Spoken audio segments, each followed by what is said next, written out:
lupakan permasalahan pinjol-pinjol Anda ya dan stay galbay. Oke, Anda tidak sendirian, Anda galbay bersama Raja Galbay di pinjol. Ya, bersama saya.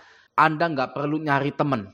Ya, tinggal cari Raja Galbay di YouTube. Saya sudah otomatis menjadi teman Anda. Ya, mari kita gagal bayarkan pinjol-pinjol yang ada di Indonesia ini.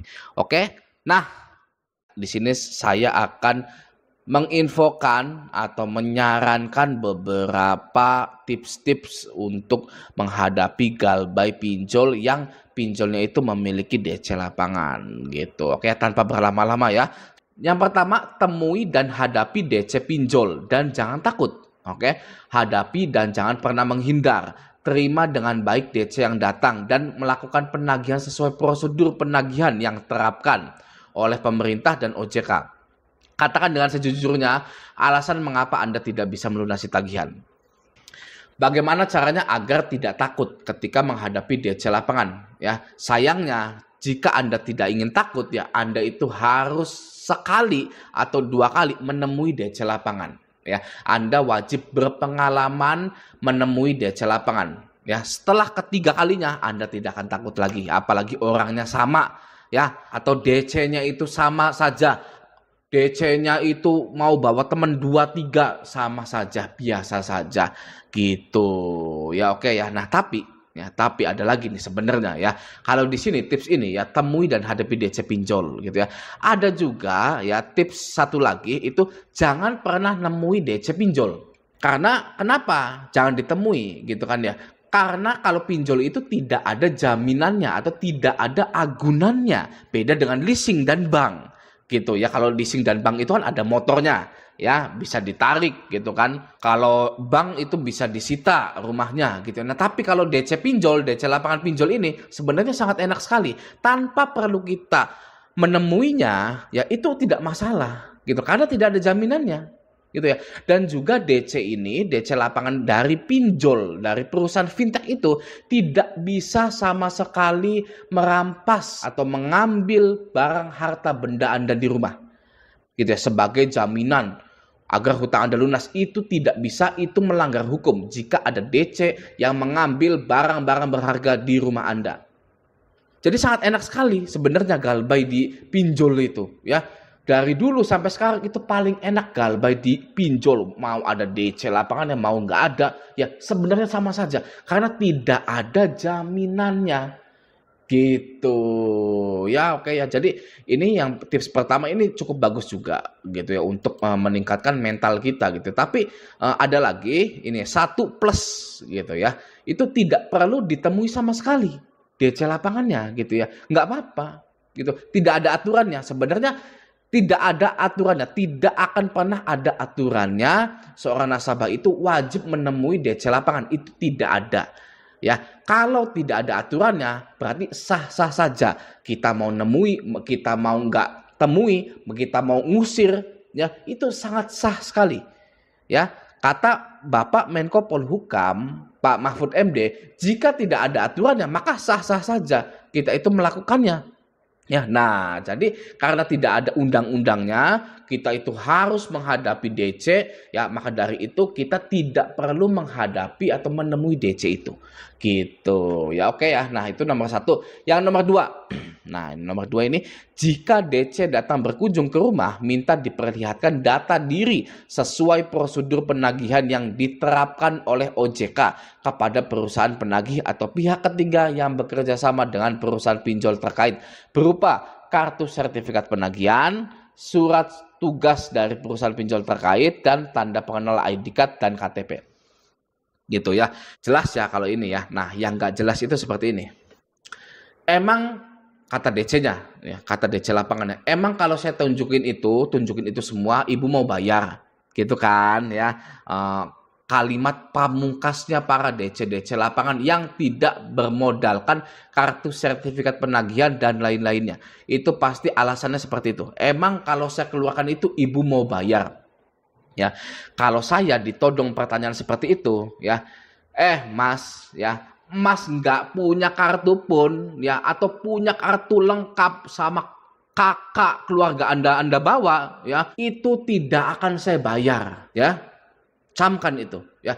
Mau Anda punya kartu BPJS, mau Anda punya KTP, mau Anda menunjukkan kepada saya paspor Anda, ya. Anda punya KTP Australia gitu, Anda punya KTP Cina, punya KTP Jepang gitu. Lalu menunjukkan kepada saya tetap tidak akan bayar.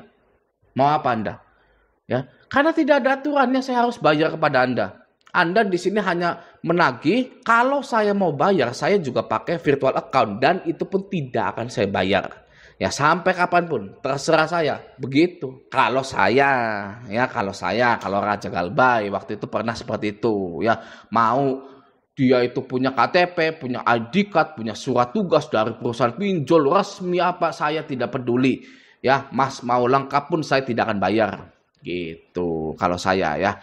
Itu nomor 2. Oke, selanjutnya jangan pernah menerima atau menggubris DC yang tidak memiliki identitas serta kelengkapan sesuai prosedur penagihan. Anda berhak mempersilahkan yang bersangkutan pergi tanpa menggubrisnya. Jika DC yang bersangkutan tetap maksa memasuki wilayah pekarangan atau rumah Anda bisa melaporkannya kepada pihak yang berwajib atau kepada warga sekitar atau pejabat setempat seperti RT, RW, lurah, camat gitu, ya, itu bisa. Nah, kenapa Anda boleh melakukan pelaporan kepada pejabat setempat gitu ya? Karena di sini ya kita baca. Karena itu sudah tertuang dalam Undang-Undang Hukum Pidana atau KUHP pasal 167 ayat 1. Disebutkan bahwa seseorang yang memaksa masuk ke dalam rumah, ruangan, atau bahkan pekarangan tertutup milik orang lain dengan melawan hukum atau berada di tempat tersebut dengan melawan hukum dan tidak mengindahkan permintaan pemilik rumah untuk lekas pergi, maka seseorang tersebut dapat diancam dengan sanksi pidana. Gitu ya. Jadi kalau DC itu ya udah nunjukin sertifikat penagihan, sudah menunjukkan surat dari perusahaan pinjolnya gitu ya, sudah menunjukkan KTP, tapi Andanya ya misalkan Anda wanita gitu atau laki-laki nggak apa-apa lah gitu ya. Misalkan saya nggak mau DC itu nginjek rumah saya, boleh ya. Kalau DC-nya maksa itu kena sanksi pidana DC-nya itu ya. Atau Anda bisa lapor ke pejabat setempat, minta tolong Pak RT, Pak RW gitu ya. Ayo kita bawa saja RT RW-nya gitu. Karena ngapain gitu kan, sudah dilarang nggak boleh masuk tapi tetap ngotot mau apa. Kalau cewek ya bisa saja misalkan ya gitu kan, mau diapain gitu kan. Kalau cowok ya nggak tahu juga kalau cowok gitu kan. Begitu. Ya oke, lanjut ya. Itu yang nomor 2, yang nomor 3 kita baca dulu. Rekam video setiap aktivitas yang terjadi baik percakapan atau tindakan. Nah, gitu ya. Jadi Anda boleh dan berhak merekam ya. DC datang duduk ya. Anda ketahuan lagi ngerekam nggak apa-apa ya. Ibu lagi ngerekam Bu. Iya nggak apa-apa. Gitu kan. Saya lagi ngerekam gitu. Takutnya terjadi apa-apa saya punya bukti gitu. Nah, itu sebenarnya DC-nya juga udah ketakutan kalau seperti itu. Ya takut, dianya pasti sopan, ngomongnya nadanya rendah gitu kan, karena Anda sudah punya tameng duluan gitu ya. Nggak apa-apa, harus ketahuan Anda itu ngerekam, jangan sembunyi-sembunyi ya, saya rekam gitu. Oke, lanjut ya. Jangan takut jika DC menolak di video atau di foto oleh Anda karena itu wilayah Anda. Nah, betul ya. Dan Anda berhak melakukan apa saja sebagai tindakan antisipasi. Jika DC yang datang coba menutup diri, minta mereka membuka masker atau helm agar terlihat jelas wajah-wajah DC bersangkutan. Dan jangan pernah menggubris DC yang coba menutup diri agar tidak dikenali gitu. Ya, jadi pokoknya semuanya harus transparan dan harus berani Andanya ya, karena itu di wilayah Anda banyak yang kenal dengan Anda gitu ya. Tidak ada yang ditutup-tutupi ya. Kalau DC-nya pakai helm suruh buka, pakai masker suruh buka gitu ya. Suruh di luar saja, jangan masuk gitu. Oke, lanjut ya. Nomor 4, jika DC melakukan intimidasi, jangan terpancing emosi dan tetaplah tenang dalam menghadapinya. Dan jangan pernah sekali-kali memulai suatu kekerasan karena itu ada pidananya bagi yang memulai. Nah, pokoknya intinya jangan pernah memulai gitu ya. Kalau DC-nya yang memulai, Anda tinggal ancam saja ya. Saya teriak di sini Mas ya. Saya teriakin di situ ada banyak 10 atau 20 anak muda yang akan ke sini ya, dan pastinya gelap mata. Mas bisa saja saya teriakin maling, ya kan? Gelap mata anak mudanya itu ya, gitu ya. Anda jangan macam-macam di sini, gitu. Kalau DC itu sudah mulai mengintimidasi, gitu. Biasa-biasa aja Mas, nggak akan saya bayar kok. Udah tahu itunya, endingnya, gitu kan? Udah tahu endingnya bagaimana, nggak akan saya bayar, nggak usah ngotot-ngotot, gitu. Oke, lanjut ya. Nomor 5. Jika dalam upaya penyelesaian terdapat unsur kekerasan secara fisik maupun verbal yang dimaksud pengancaman intimidasi, kata-kata kasar, menyentuh fisik, menakut-nakuti dan menghina, maka segera laporkan kepada pihak yang berwajib bersama dengan bukti dan video rekaman. Tindakan awal, panggil orang terdekat, tetangga atau RT dan RW setempat, gitu. Ya, oke.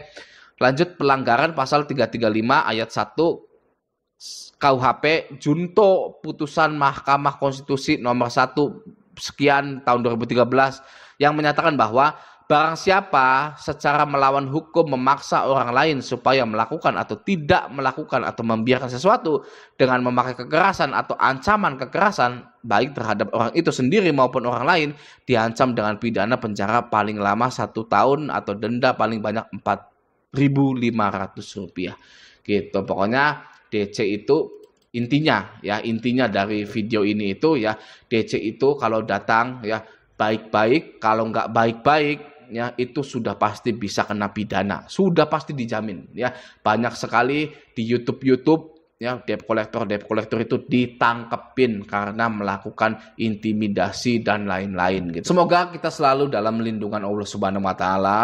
Tidak terjadi hal yang aneh-aneh, biasa saja.